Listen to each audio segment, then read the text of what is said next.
Comment tu te sens, puis qu'est-ce que ça te fait d'aller te mettre justement en danger dans des compétitions de freestyle comme ça? Ben, t'es seulement en danger si t'es poche. Ou bien c'est cool de pouvoir t'avoir en entrevue. Ça fait- L'Impérial Belle, c'est sûr que tu en as déjà entendu parler, tu es déjà Ouais, venu à Québec. Ça te ben fait oui. quoi d'être dans cette salle mythique? Ben, c'est vraiment un honneur et un plaisir, surtout en si grande compagnie aussi. Soulja, c'est un peu le boss de Québec, les Moiloux, tout ça. Fait que pour vrai, man, ça fait. Je suis vraiment content d'avoir cette opportunité-là de pouvoir rock le stage historique patrimonial de l'Impérial de Québec.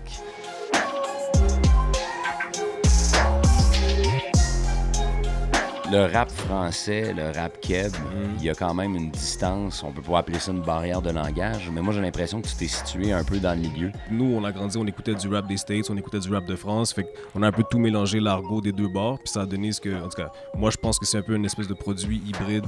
Ça fait partie, je pense, un peu de la culture actuelle montréalaise. Tu sais, dans le rap keb, c'est comme ça, tu vois. Ce qui est très important pour toi, tu as une façon, puis c'est pas péjoratif, de livrer tes mots de façon saccadée. C'est quelque chose qui est instinctif chez toi ou tu avais vraiment envie que le message se saisisse le mieux possible?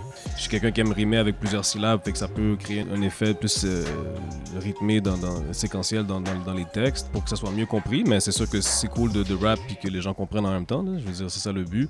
Une chose qui est certaine, c'est que sur stage, c'est toujours à un niveau de plus. Comme, fait que c'est sûr que tu vas comprendre ce que je dis parce que je te le gueule. Tu vois. Là, il y a ton album qui est sorti maintenant depuis un peu plus d'un an. Soufflette.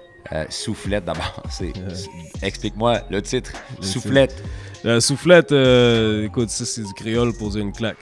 C'est une claque, essentiellement. Fait que c'est réveillez-vous, man. Je suis là, premier album solo. High Classified, Doomix, Freaky, K-Tronada, Caballero Jean Jas, Roy Enoch.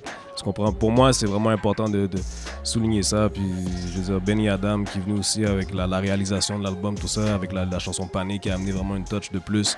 Fait que c'est ça. Dans le fond, moi, je vois ça comme une claque, une soufflette. Tu comprends? En même temps, ça a un double sens parce que si tu, ailleurs, tu sais, en Europe, une soufflette, c'est comme un shotgun de weed, tu sais.